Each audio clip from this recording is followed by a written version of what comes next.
요한복음 15장 4절에서 6절 말씀을 같이 읽겠습니다. 요한복음 15장 4절에서 6절 함께 읽겠습니다. 내 안에 거하라 나도 너희 안에 거하리라.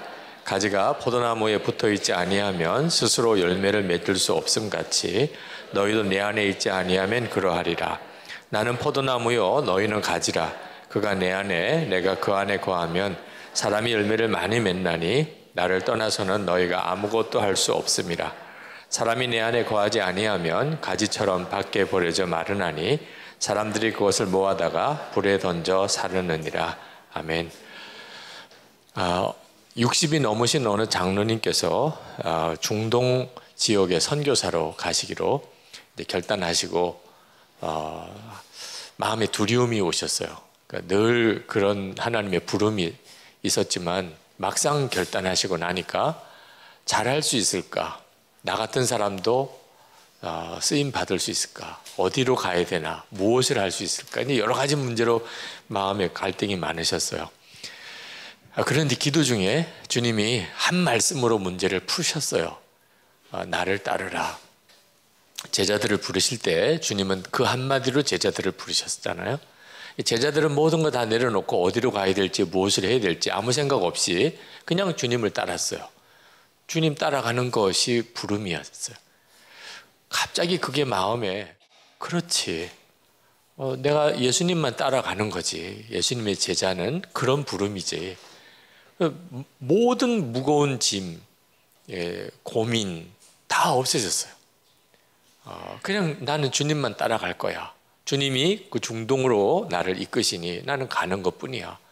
어디서 무엇을 어떻게 해야 될지 나는 더 이상 고민하지 않을 거야. 그냥 주님께서 하시는 일을 하고 주님이 가는 곳에 가는 거야. 완전한 답을 얻으셨다는 거예요. 오셔서 그 이야기를 하시는데 참 감동이 되더라고요. 그리고 이것이 사역자의 구원이구나 이런 생각이 들었어요. 우리 여기 계시는 우리 목사님 사모님들 사역에 대한 짐이라는 게 고민이잖아요. 어떻게 해야지? 잘할 수 있을까? 이런 여러 가지 문제들이 있는데 주님은 우리에게 어떤 목회로 부르셨기보다는 그냥 주님에게로 부르셨어요. 그래서 우리에게 어떤 일을 하라. 내가 너무 바쁘니까 이 교회는 너가 좀 맡아줘. 이런 부름이 아닌 겁니다. 그냥 모든 부름은 주님께로 부름이에요. 주님이 이제 그 교회를 나에게 함께 사역을 하게 하는 것뿐이죠. 그러니까 우리가 할 일은 그냥 주님만 따라가는 겁니다. 이 하나를 완전히 말씀을 받아들이고 나면 목회에 대한 부담, 고민 싹 없어져요. 그럼 난 주님만 따라갈 거야 하는 거죠. 근데 문제는 주님이 안 보인다는 데 문제가 있어요. 예수님 당시 때 제자들은 그냥 예수님 따라가는 거면 됐어요. 눈에 보이니까. 그러니까 예수님이 머물면 같이 머물고 식사하시면 같이 식사하고 주무시면 같이 잠자고 그러면 됐는데 우리는 안 보이잖아요. 안 보이는 주님을 따라가려니까 어렵잖아요. 그 중세 어느 수도원에 이제 헌신자들이 수사가 되기 위한 과정에서 헌신자들이 한두 이렇게 수도원을 떠나는 일이 생기니까 수사한 사람이 걱정이 됐습니다. 원장님이 왜 안 붙드시는지, 그 훈련생들이 그냥 중간에 낙심하고 또 좌절해서 떠나는 것을 원장님이 좀 붙잡으셔야 되지 않나. 근데 떠나겠다 그러면 그냥 내버려 두시니 답답해서 찾아갔어요. 원장님 좀 붙잡아 주셔야 되지 않습니까? 그랬더니 그 수도 원장님이 가만히 눈을 감고 계시다가 눈을 떠서 그 이야기를 하셨어요. 전혀 다른 관점에서 이야기를 하셨습니다. 사냥개가 이제 사냥을 가는데 토끼를 발견한 개가 갑자기 짖으면서 그 토끼에게로 막 달려가면 다른 개들은 토끼를 보지 않았지만 이 개가 갑자기 태도가 바뀌면서 토끼 쫓아가는 걸 보고 무언가가 있구나 해서 같이 따라간다는 거예요. 근데 한참을 달려가다가 너무 길어지고 또 힘들고 지치면 따라갔던 개들은 하나 둘씩 다 떨어진대요. 자기가 본 게 아니니까 토끼를. 근데 그 토끼를 진짜 본 개는 끝까지 쫓아가서 결국은 그 토끼를 물어온다는 거예요. 그냥 그 이야기만 했어요. 수사가 알아들었어요. 주님을 인격적으로 만난 사람은 결국은 주님께로 가게 돼 있어요. 이건 뭐 거의 본능과도 가까운 일입니다. 근데 주님을 보지 못하고 그냥 따라가는 사람들은 이게 힘들다, 저게 어렵다, 결국은 다 흐지부지 되는 거죠. 이게 우리의 고민이에요.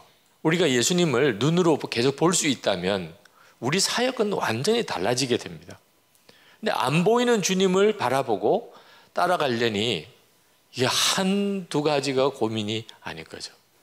그런데 예수님께서 제자들에게 나를 따르라 이렇게 말씀하시고는 어느 날 갑자기 이상한 말씀하셨어요. 내 안에 거하라. 나도 너희 안에 거하리라. 얼마나 느끼해요. 여러분들도 누구한테 내 안에 집사님 내 안에 거하세요. 이건 말도 안 되는 이야기가 되는 거죠. 제자들도 아마 그런 비슷한 느낌이 아니었을까요? 도대체 내가 예수님 안에 어떻게 거할 수 있지? 이게 무슨 말이야? 나를 따르라 그러면 아주 명쾌해요. 근데 내 안에 거하라는 말은 이것도 어떻게 받아들여야 되는 거지? 근데 예수님께서 이 말씀하신 것은 바로 지금 우리들과 같이 실제로 육신으로 예수님과 함께 있지 아니하는 제자들을 향해서 하신 이야기예요. 이제 부활승천하시고 난 다음에 제자들은 더 이상 예수님을 따를 수가 없어요. 자, 이런 상황이 왔을 때 제자들은 어떤 행동을 취할까? 예수님은 아셨습니다. 그들은 예수님이 부활승천하시고 야, 우리가 주님의 말씀이 있잖아. 땅 끝까지 모든 민족에게 가서 제자 삼으라 그랬지. 그래, 야고보 넌 어디로 가고 뭐 도마 넌 어디로 가고 뭐 우리 약속하자. 절대로 우리 포기하지 말고 무슨 어려움이 있어도 절대로 꺾이지 말고 우리 잘해보자. 우리 화이팅 한번 하자. 요렇게 나올까 봐 주님이 걱정하신 거예요. 완전히 실패해 이제 스텝을 밟고 있는 겁니다. 우리끼리 이제 열심히 해보자. 우리 정말 마음 변하지 말자. 우리 최선을 다하자. 만약에 우리가 목회를 그렇게 한다면 교인들이 다 보고 알잖아요. 결심한다고 되는 게 우리 사역입니까? 도대체 우리가 뭐 하나 제대로 결심해서 노력해서 이루어내나요? 그러니까 틀림없이 이제 결과가 어떻게 나오냐면 지쳤어. 난 더 이상 못 견디겠어. 나 이제 앞이 안 보여. 이제는 나는 정말 절망이야. 난 안 되나 봐. 그렇게 될 수밖에 없는 겁니다. 예수님께서 너 절대 착각하지 마. 내가 부활승천해서 너희들 눈에 보이지 않아도 나는 너희와 같이 있는 거야. 그리고 지금 너희들이 나를 눈으로 보고 따라오는 것과 그때는 비교할 수 없이 너희들과 나는 가까워. 너희들은 내 안에 있고 나는 너희 안에 있게 되는 거야. 그 말씀을 하시는 거예요. 그리고 이 말씀은 곧 지금 우리들을 향한 말씀이에요. 우리가 눈에 보이는 예수님을 따라가는 게 너무 확실할 것 같지만 실제로 예수님이 이 자리에 계셔서 주님을 따르겠다고 한다면 난리도 아닐 겁니다. 주님 따르는 사람이 한둘이 아니잖아요. 어떻게 그 주님을 따라요? 그런데 지금은 성령으로 모든 성도들 안에 오셨기 때문에 주님과 친밀히 동행하는 일이 전혀 어려움이 없어요. 완전히 믿기만 하면 되는 거예요. 예수님 우리와의 관계를 요한복음 15장 5절에서 포도나무와 가지라고 말씀하셨어요. 완전히 하나인 거예요. 그리고 우리는 주님 안에, 주님은 우리 안에 계신다고 그래요. 그러면 우리로 인하여 열매가 맺은, 결국은 내 사역은 내 사역이 아니고 주님의 사역인 거죠. 주님이 나를 통해 일하시는 것뿐이죠. 이 일에 대하여 말씀하고 있어요. 이건 정말 황홀한 일. 예수님을 따르는 것, 이건 완전한 답이에요. 목회자에게 있어, 사역자에게 있어서 완전한 구원이에요. 모든 고민, 갈등에서 다 구원받는. 똑같아요. 주님 안에 거하는 것. 모든 사역에서 구원받는 거예요. 우리가 할 일은 그거밖에 없어요. 많은 목회자들이 힘든다, 지친다, 못하겠다 그래요. 이유가 뭔지 아시나요? 너무 사역의 현장이 어려워서요? 문제가 많은 사람을 만났기 때문에요? 본인의 능력이 부족하기 때문에 그렇게들 생각합니다. 그러나 성경의 답은 완전히 딴 데 있어요. 왜 우리가 지치지요? 왜 우리가 낙심하지요? 예수님 안에 거하지 않았기 때문이라고 하고 있어요. 요한복음 15장 6절에 사람이 내 안에 거하지 아니하면 가지처럼 밖에 버려져 마르나니 사람들이 그것을 모아다가 불에 던져 사르니라. 우리가 주님 안에 거하지 않는 것 하나가 이유예요.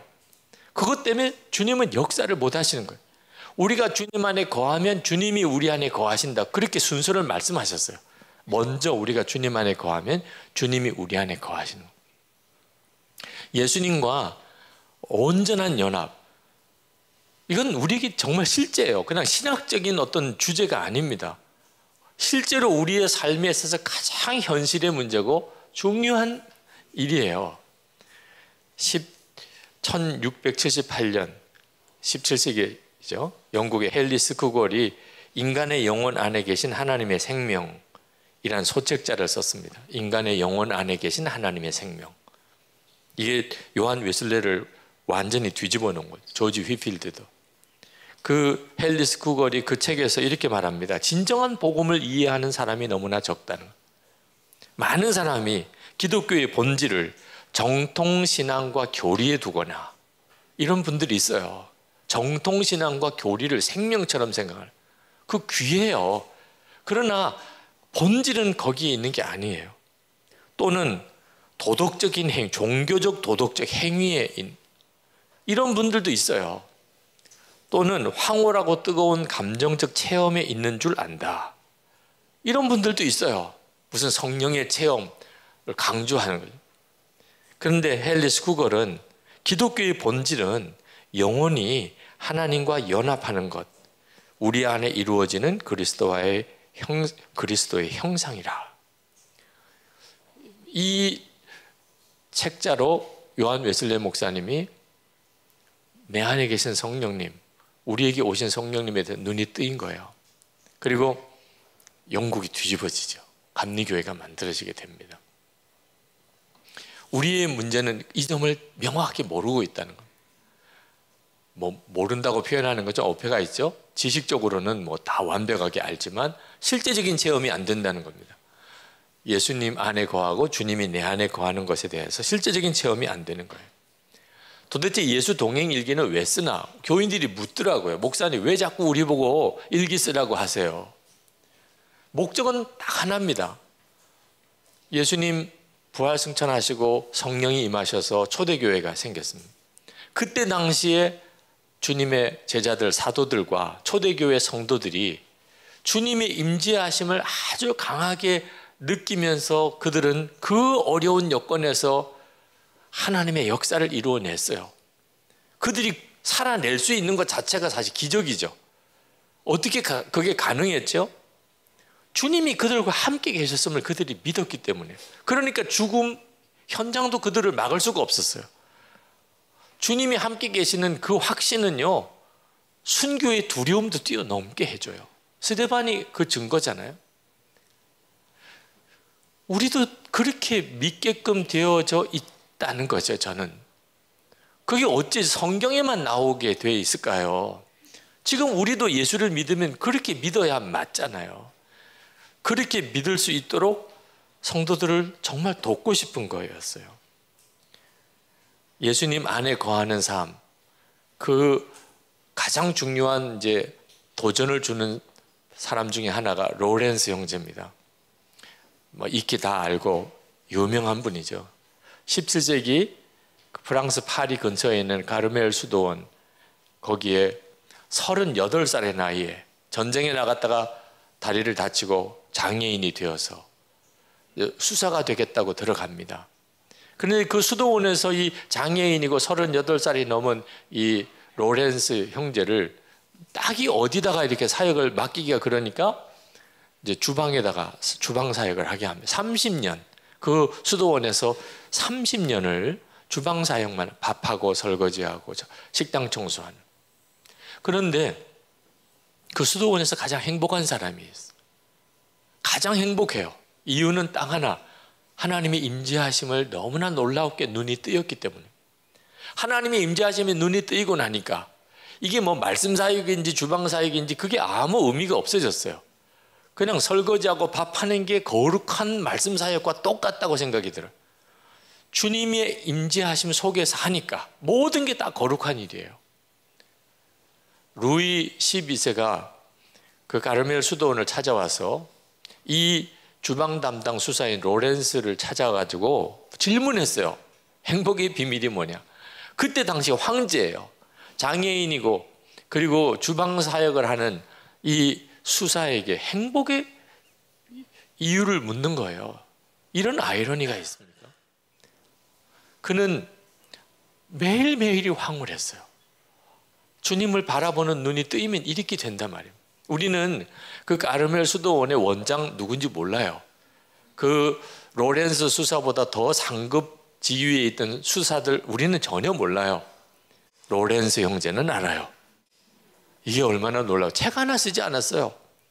그는 수많은 사람들이 그에게 물어왔어요. 행복의 이유가 뭔지, 어떻게 하면 당신처럼 그렇게 예수를 믿을 수 있겠는지. 그 분이 했던 말을 정리해서 책이 나온 거예요. 하나님의 임재 연습. 거기에 로렌스 수사가 이렇게 말합니다. 어떤 사람과 친해진 뒤에야 그 사람을 사랑할 수 있습니다.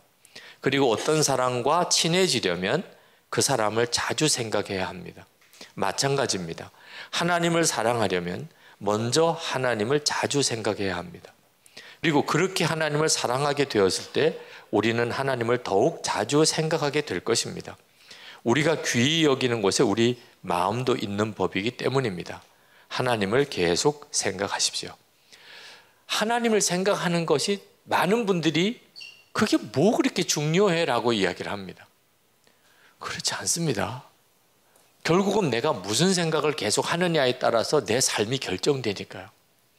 그래서 이제는 그냥 생각을 아무렇게나 맡기지 말고 우리 주님이 말씀하신 대로 가보자는 거예요. 내일 이제 다시 마음에 대한 말씀을 드릴 때 제가 생각하는 가장 중요한 주제예요. 실제로 교우들하고 이렇게 예수님을 계속 생각했는지를 점검하는 일기를, 점검하는 일기를 쓴 건 계속 생각하자고 하는 뜻 때문에 그렇게 된 겁니다. 여러분 반신반의하시는 분들 계실 텐데 한 10일 동안 다니엘이 했던 것처럼 다니엘이 고기 안 먹는 것을 위해서 10일 동안 테스트 해달라 그랬잖아요. 고기 안 먹고 10일 동안 지나고 내 얼굴 빛이 고기 먹은 다른 사람들하고 차이가 나면 내가 고기 먹겠다. 한 열흘만, 열흘로 충분하진 않지만 열흘이면 충격이 옵니다. 느낌이 확 옵니다. 아, 이거구나. 이렇게 느낌이 와요. 열흘만 해보시면. 당장 오늘, 내일 이렇게 영성기에 써보시면 주님과의 관계에 뭐가 문제가 있는지 그리고 어떻게 가야 될 건지 뭔가 여기에 엄청난 게 있구나 느껴져요. 저희 교회 부목사님들하고 영성기에 같이 나누자고 했을 때 엄청 힘들어 하시더라고요. 정말 사임을 생각하는 분들도 계시더라고요. 근데 이제 억지로 따라 쓰시는데 그때 당시만 해도요, 목표가 아침에 눈 뜰 때 예수님 생각하자. 주님 모시고 사는 게 사실이라면. 어느 부목사님이 열흘 8회째, 8일째 일기예요. 자면서 잠깐 잠이 깼다. 그때마다 그냥 예수님 생각이 났다. 아침에 일어나서도 예수님 생각이 가장 먼저였다. 세상에 이런 일이 다 있네. 본인으로서는 참 놀라운 사건이에요. 이게 얼마나 지극히 당연한 일인데 그동안에는 아무 생각 없이 지냈던 거예요. 주님과의 관계의 실제는 아주 평범한 삶 속에서 주님이 바라보아지고 믿어지는 거거든요. 근데 8일 지나고 자기도 모르게 난 예수님 생각이 눈 뜨자마자 먼저 어떻게 그 일이 가능했겠어? 우리가 그렇게 하자고 결단하고 그 방향으로 계속 나가고 매일 체크하니까. 어느 여집사님이 처음 예수 동행 일기를 쓴 날입니다. 12월 28일부터 일기를 쓰기 시작했다. 큰아들에게 이 일기에 대해 이야기해 주었다. 오늘은 두 아들이 방학하는 날. 아이들은 너무 기뻐했지만 엄마인 나는 말할 수 없는 비통함이 몰려왔다. 이제 이 아들들과 44일간의 험난한 대장정을 어찌 헤쳐나가리요. 게다가 바로 이 순간에 주님과 24시간 동행하는 일기를 써야 되다니. 일기를 쓴 첫날 정말 기적적으로 아이들의 전쟁터 같은 상황에도 고성과 잔소리는 사라지고 작은 목소리로 타이르거나 야단칠 마음을 참고 지나갔다. 내가 계속해서 주님만 생각해 보려고 집중을 하다 보니 아이들이 호사를 누린 날이 되었다. 큰아들이 다른 때와 다른 엄마를 보고 물었다. 엄마, 그 일기 언제까지 쓸 거예요? 나는 진심으로 대답했다. 주님이 오시는 그날까지. 정말 나의 바람이자 우리 아이들의 이 간절한 바람이 이루어지길 남편은 더 사모함으로 기도할 것이다. 정말 놀라운 일이잖아요. 주님이 뭐 그 집사님을 그날부터 같이 계셨어요? 늘 같이 주님과 함께 사신 거잖아요. 그런데도 그냥 주님을 바라보겠다. 오늘부터 그걸 체크하는 일기를 쓰자. 그런데 그날 집안 분위기가 그렇게 바뀐다니. 우리가 그동안에 얼마나 주님과의 관계에 있어서 핵심을 놓치고 살았냐 하는 겁니다. 예수님과 동행일기를 쓰면서 변화된 담임 목사에 대해서 어느 부목사님이 쓰셨어요. 우리 교회에서 예수님과 동행일기를 통하여 비포와 애프터가 가장 확실하게 변한 사람이 있는데 바로 저희 담임 목사님이십니다. 사실 교인들은 상당히 연출된 표정을 보십니다. 저희 부교육자들은 관리 안 된 표정을 늘 보며 지냅니다. 아침에 출근하면 담임 목사님의 표정이 어두우면 그날은 모두가 긴장합니다. 혹시 뭐 잘못한 거 없나 불안합니다. 담임 목사님은 만나야 할 사람, 처리해야 할 업무, 그리고 설교 준비 등등 늘 시간이 모자랍니다. 그러다 보니 잠이 모자라고 늘 피곤합니다. 피곤하면 예민해지고 짜증이 수반됩니다. 그런데 예수님과 동행일기를 쓰시고 나서부터는 완전히 변하셨습니다. 목사님 얼굴이 펴지니까 저희들 얼굴이 펴집니다. 저희들의 얼굴이 펴지니까 제 아내들의 얼굴이 펴집니다. 할렐루야. 예수님과 동행일기가 우리 교회에 미친 첫 번째 영향, 돈 안 들이고 성령했습니다. 담임 목사님 얼굴 바꿔놓았습니다. 참 이것도 기가 막힌 일이죠. 그러니 이걸 뭐 설교를 하고 강의를 하고 이걸 세미나를 하고 이렇게 해도 안 되는 문제가 그냥 정말 주님 바라보고 살자. 그리고 계속 체크하자. 서로 점검해 주자. 그런데 그 주님이 하시는 거죠. 우리의 변화는 우리의 노력으로 하는 게 아니고 주님이 해주신 거. 우리가 할 일은 그냥 주님을 바라보는 거. 어떤 분은 주님 바라보는 것도 노력이라고 그러더라.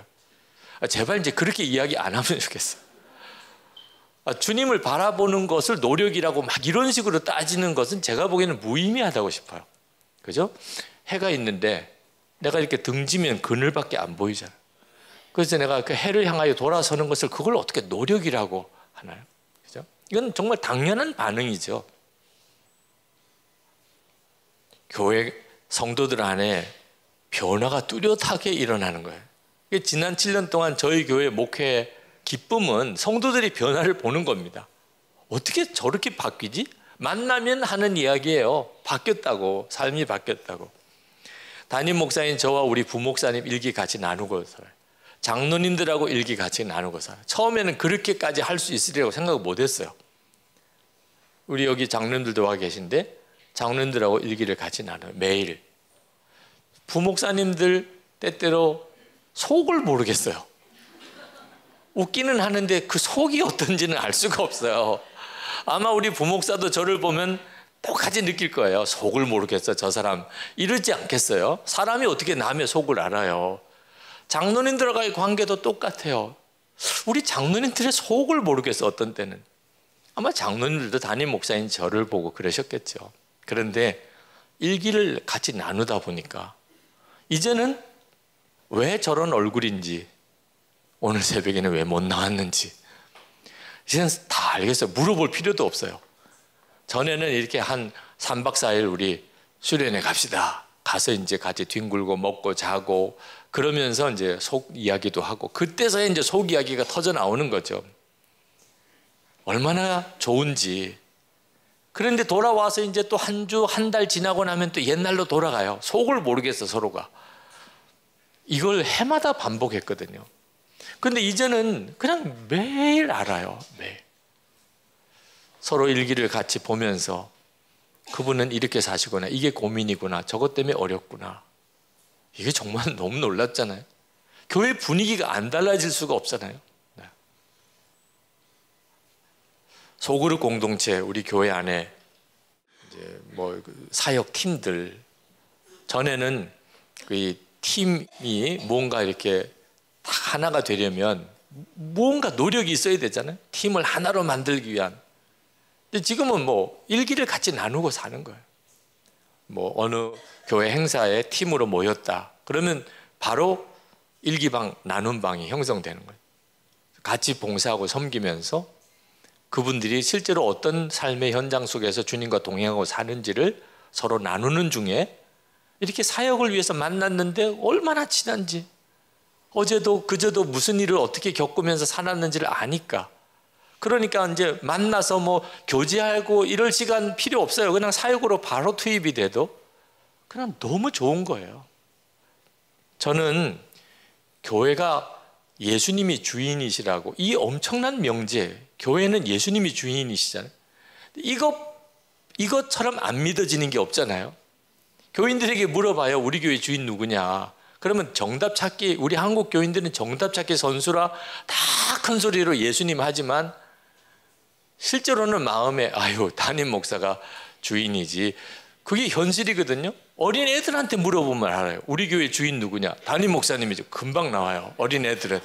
어른들은 이제 정답 찾기로 가야 되니까 예수님이지만 어린 애들은 아유 뭐 담임 목사님이 교회 주인이시지 이렇게 느끼잖아요. 이걸 어떻게 바꾸지요? 실제로 교회 주인이 예수님이라고 어떻게 믿어질 수 있어요? 전 불가능하더라고요. 이건 뭐 그냥 그렇다는 신학적인 명제일 뿐이지 이건 우리에게 실제로 그렇게 생각되어지는 것은 거의 불가능해. 그런데 목사와 장로와 교회의 핵심 리더들이 24시간 주님을 계속 바라보려고 하다 보니까 교회의 주인은 어느덧 예수님인 것 같아요. 그냥 그렇게 믿어지는 거예요. 교회 핵심 리더가 다 주님을 바라보면, 그러면 가장 영향력 있는 분이 예수님이시죠. 처음에는 예수님을 바라보자고 하기 위해서 별별 노력을 다 했어요. 장로님들하고 회의할 때 진짜 난감해요. 회의가 제일 어려워요. 예수님을 안 바라보는 가장 리얼한 현장이 회의 시간이에요. 그래서 십자가, 조그만 나무 십자가를 회의 때 계속 돌렸어요. 그 나무 십자가 받은 장로님은 기도하는 거예요. 예수님 바라보자고 하는 뜻이에요. 효과가 있긴 했어요. 근데 십자가 줄 때랑 놓을 때가 다르더라고요. 그래서 이제 종 가지고 했어요. 이런 조그만 종 테이블에 올려놓고, 우리 지금 분위기가 절대로 예수님 앞에서의 분위기가 아니다 이러면 누구든지 종을 쳐요. 그러면 다 발언 중단하고 1분 동안 기도하고, 그리고 다시 또 이야기하고, 정말 주님 바라보자고 별의별 방법을 다 써봤어요. 효과 있었어요. 분명히. 지금 선한목자교회가 괜히 그렇게 된 건 아니에요. 그런데 여전히 그때뿐인 거예요. 그래서 우리 일기 씁시다. 그리고 일기를 서로 나누어 봅시다. 그러면서 아, 교회는 예수님의 교회구나. 그냥 신학적인 명제만 아니구나. 그게 되는구나 하는 것을 알게 됐어요. 중국의 어느 목사님이 영설계 세미나에 오셨어요. 조선족 목사님이신데 그분이 그러고는 확 바뀌셨습니다. 예수님의 제자훈련 중국에서 하시고 영성일기에 대해서도 이제 결단했습니다. 그가 이렇게 쓰셨어요. 한국에서 예수님의 사람 제자훈련 세미나에 참석하고 영성일기에 대한 이해가 깊어지면서 감격과 아울러 고통이 몰려왔다. 감격하게 된 것은 이것이 영혼을 구원하고 제자로 세우시는 목회의 본질과 과정이구나 하는 깨달음이고, 동시에 몰려오는 고통은 그동안 나의 삶과 목회 사역은 도대체 무엇이었나 하는 질문과 자책이었다. 그동안 나는 스스로 정직하게 주님을 따르는 제자라고 자부하였다. 그러나 복음을 깨닫고 보니 나는 제자라고 말할 수 없는 사람이었다. 주를 섬기는 일꾼이라고 하면서 주님과 친밀히 동행하는 자가 아니었기 때문이다. 그동안 나는 얄팍한 성경 지식과 자신의 의로운 생각과 인간적인 열심에 따라 목회해 왔음을 인정해야 했다. 함께 하시는 주님을 느끼며 그분의 음성에 따라 이래왔다고 자신 있게 말할 수가 없다. 그동안 나의 설교와 가르침을 들어온 성도들은 얼마나 억울할까? 주님의 심정은 또 어떠실까? 지금 느끼고 있는 이 고통과 자책이 성령이 주시는 것이라면 나는 더욱 괴로움을 당해도 마땅할 것이다. 그럼에도 불구하고 위로가 되는 것은 늦게나마 영혼을 살리는 목회의 본질을 깨닫게 되었다는 것이다. 더 이상 사람 헷갈리게 하는 삭본이 되지 않고 진정 사람을 살리는 목자로 살면서 이제부터 날마다 주님을 바라보고 의지하는 훈련을 해 가야 하겠다. 이것이 지금 내가 영성일기를 쓰는 이유이다. 사랑하는 주님, 이 일을 저의 의지에만 맡겨두지 마소서. 저의 연약할 때 더욱 붙들어 주소서. 그리하여 다윗처럼 즐거움으로 주를 사랑하게 하소서. 이분이 지금 현재 중국 위지엠 사역을 이제 책임지고 계시는 분이 되셨어요. 이제 중국어 이제 간자체로 이 제자훈련 영성일기 교재 다 번역을 하시고 아마 다음 주쯤에 이제 중국어 교재가 중국에서 정식 출판이 돼서 나오게 될 것 같습니다. 저는 한번 생각해 봐서 지난 7년을 이렇게 예수 동행 일기를 쓰면서 도대체 나는 뭐가 변했나 하는 것을 한번 돌아봤어요. 저는 그 전에도 영성일기 쓰기 전에도 그냥 성실하게 열심히 목회했어요. 어느 누구로부터도 뭐 문제가 많다, 잘못했다 그런 뭐 지적이나 책망을 거의 받지 않았습니다. 그러면 영성일기 쓰고 뭐가 달라진 거죠? 저 스스로를 한번 생각해 봤어요. 뭐가 달라진 거야 나는? 제가 그 전에 성실했던 그 성실은 바리새인적인 성실이었다는 거예요. 그 점이 뚜렷하게 달라졌어요. 바리새인적인 성실은요, 항상 관점이 사람에게 있습니다. 다른 사람이 나를 어떻게 평가하나, 다른 사람이 나를 뭐라고 할까, 그 점에 가장 큰 관심이 있어요. 그래서 항상 사람의 칭찬과 평가에 연연하게 되는 거예요. 사람이 나에게 무슨 칭찬하면 굉장히 기분이 좋아요. 그렇지 못하면 굉장히 무너집니다. 이렇게 살기 시작하니까 사역이 점점 무거운 짐이 되는 겁니다. 은혜 받았습니다. 누가 설교 때 은혜 받았습니다. 그 순간에는 기분이 좋지만 그 다음에는 더 큰 은혜를 끼쳐야 되니 은혜 받았다는 말이 나중에 무서워요. 이건 정말 심각한 문제죠. 사역은 무거운 짐이 되어 가더라고요. 이게 사람의 칭찬에 연연하는 사람이 가지고 있는 문제예요. 바리새적인 경건, 바리새적인 성실이 가지고 있는 문제예요. 그런데 주님 예수 동행일기를 쓰면서 주님을 바라보는 눈이 뜨이기 시작하니까 주님의 칭찬이 느껴져요. 그러면 충분했어요. 전에는 사람의 칭찬이 가야 되는 건데 이제는 주님이 아시면 충분하지. 주님이 다 아시는데 이건 저에게 엄청난 변화예요. 이제는 사람의 칭찬이나 평가를 듣기 위해서 사역하지 않아요. 그건 굉장히 두려운 일입니다. 사람은 정확히 저를 보지도 못하고 사람의 평가는 왜곡되기 쉽더라고요. 너무 지나치게 보기도 하고 너무 형편없이 보기도 하고 그때마다 요동치지요. 변명하고 싶고 내 입장을 변호하고 싶고 뭐 그렇게 돼요. 그런데 주님의 칭찬으로 만족하게 되니까 무슨 상관이 있어요. 주님이 아시면 되지 뭐. 이제는 더 말해주고 싶은 것도 없어요. 구구절절히 변명할 이유도 없어요. 그렇게 보셨으면 그렇게 된 거죠. 그것으로 충분해요. 예수 그리스도께서 제 안에 임하신 것이 얼마나 기쁜지, 주님이 나 같은 자와 함께 동행해 주시는 게 얼마나 감격스러운지. 그러니까 그 다음부터는 어떤 좋은 평가를 받기 위해서 설교 준비하고 사역하는 게 아니에요. 너무 그냥 기뻐서 하는 거예요. 기뻐서. 그 일 자체가 너무 기쁘니까. 이번 세미나도 할 수 있으면 많은 분들이 이제 영성을 이렇게 쓰시기 시작해서 이 예수 동행 운동이 확산되었으면 좋겠다. 그런 마음의 갈망보다는 이 세미나를 인도하려고 준비하다 보니 제가 받은 은혜가 너무 커요. 이번에 정말 다시 강의를 쭉 점검해 봐요. 이거 참 긴장되는 자리죠. 그래서 그동안에 제 원고를 다시 쭉 점검해 보는데 정말 오늘 아침까지도 이걸 주님이 쏟아부어 주시는 말씀을 따라가기가 힘들 정도예요. 제한된 시간 때문에 할 수 없이 이것도 자르고 저것도 잘라야 하는 그런 참 안타까움이지만 저 스스로는 수지 맞은 거죠. 수지. 주님이 저에게 주시는 은혜가 너무 크고 놀라우니 사실 뭐 얼마나 많이 모였나 얼마나 반응을 하시나 하는 것도 중요한 관심이긴 하지만 저에게 있어서는 더 이상 그것 때문에 사역하는 게 아닌 거예요. 그냥 주님이 나에게 매번 매 시간 주시는 은혜가 너무 귀한 겁니다. 전에는 사람의 칭찬에 목을 맬 때는요, 사람의 비난이 두렵더라고요. 그래서 가능하면 사람들이 비난하지 않는 선에서 맞춰서 살았어요. 교인도 비난하지 않고 다른 목사님들도 비난하지 않고. 왜? 그게 나에게 있어서는 제일 중요한 거니까.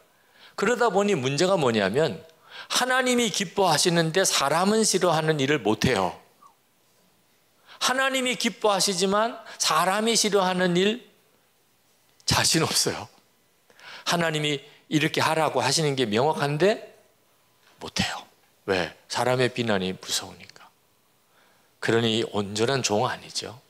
두려움이 목회에 굉장히 중요한 요인이 됩니다. 그런데 주님을 바라보면서 그 두려움이 변했어요. 고난이 축복이구나. 아, 고난이 축복이구나. 주님이 기뻐하는 뜻대로 하려고 했더니 고난을 당한다. 전에는 그런 고난이 없었으면 좋겠다고만 생각했는데 이제는 고난이 축복이구나. 주님 앞에 설 때 고난을 피해 다니다가 어떻게 주님 앞에 서나 말이에요. 주님 기뻐하는 일을 하다가 고난 당하는 게 이건 말할 수 없는 기쁨이구나. 고난이 축복이고 그것이 상급이라고 하는 것을 도대체 어떻게 이렇게 마음에 믿어질까요? 주님과 인격적인 관계의 깊이에 따라 달라지는 거더라고요. 그건 아무리 말로 들어도 내 마음에 동의가 안 되면 할 수가 없는 거더라고요. 예수님과 동행하면서 저 안에 엄청난 변화가 일어났어요.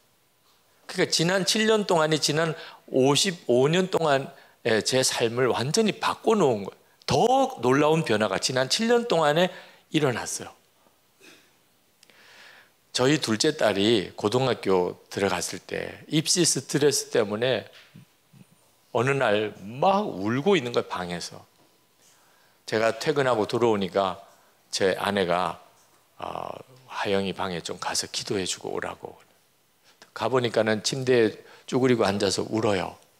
갑자기 이제 고등학교 입시 경쟁 속에 막 들어가니까 아이가 그냥 감당을 못할 정도로 힘들었던 것 같아요.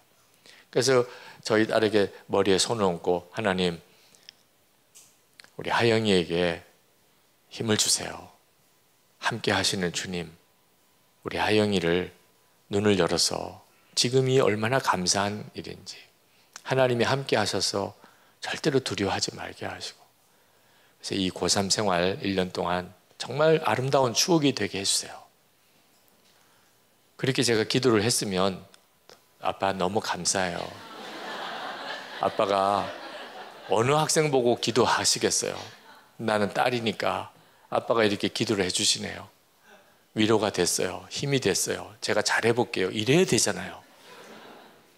눈을 동그랗게 뜨고 기도 끝났는데 막 눈물이 그냥 펄펄 흐르면서 소리 질러요. 아빠, 진짜 예수님께서 내 마음에 계신 거 맞아요? 난 모르겠어. 아빠는 정말 예수님 마음에 계시다 그러는데 그거 사실이에요? 어떻게 그럴 수 있어요? 그런데 왜 나는 예수님 내 안에 계신 거 모르지요? 막 이러면서 막 소리를 지르는.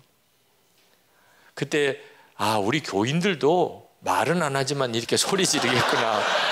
목사님, 진짜 예수님이 목사님 안에 계신 거 맞습니까?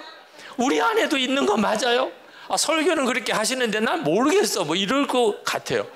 야, 우리 교인들도 말은 안 하지만 다들 이러고 있겠구나. 어떻게 해요? 그때는 뭐 무슨 대책도 없죠. 그냥 다시 또 기도해 주는 수밖에 없죠. 주님, 알게 해주세요. 안 믿어진대요. 모르겠대요. 주님이 함께 계시는 거. 우리 하영이에게 정말 주님이 함께 계시는 것을 알게 해주세요. 어떻게 고등학교 입시를 뭐 하지 말라고 하겠어요? 대학 입시를. 학교를 가지 말라고 하겠어요? 그건 가야 하는 거예요. 하나가 바뀌면 되더라고요. 예수님이 함께 계시는 것만 정말 알게 되면. 그러면 그 지금 상황이 문제가 되는 게 아닌데. 근데 그게 안 믿어진다니 어떻게 해요? 그렇게 기도를 해주고 나왔는데 2년 뒤에요. 고3 되었을 때 학교를 데려다 주려고 이제 차를 운전해서 데려다 주는데 옆에 앉아서 가면서 아빠 고마워요 이러는. 저는 운전해 주는 게 고맙다는 줄 알고 아유 너가 힘든데 아빠가 이렇게 운전해 줘야지. 근데 아빠 그게 아니고요. 그러면서 하는 이야기가 솔직히 저 하나님 안 믿어졌어요. 목사 딸인데 하나님 안 믿어. 인터넷에 올라오는 그 기독교에 대한 비판적인 그런 글들을 자기가 보면 그게 더 옳은 이야기, 정확한 이야기처럼 느껴지더래요. 하나님이 안 계신 것 같더래요. 그런데 안 계시다고도 또 결론을 못 내리는 것이 아빠를 보면 마음에 계시다는데 주님이 세상에 그게 거짓말인가? 꾸미는 건가? 그런데 그런 것 같지는 않고 그러면 하나님이 계신 거잖아요. 그래서 안 계시다고도 결론 못 내리겠고 계시다고도 못 하겠고 그랬다는 거예요. 그런데 고3 때 이제 전 교인들이 영성일기 쓰기 시작했습니다. 2011년부터. 근데 저희 딸의 그 고등부에서도 영성일기를 쓰자고 담당 전도사님이 쓰라고 하니까 목사 딸인데 또 안 쓰겠다고 할 수는 없고 쓰긴 써야 되는데 쓰는 게 뭘 쓰는 거냐?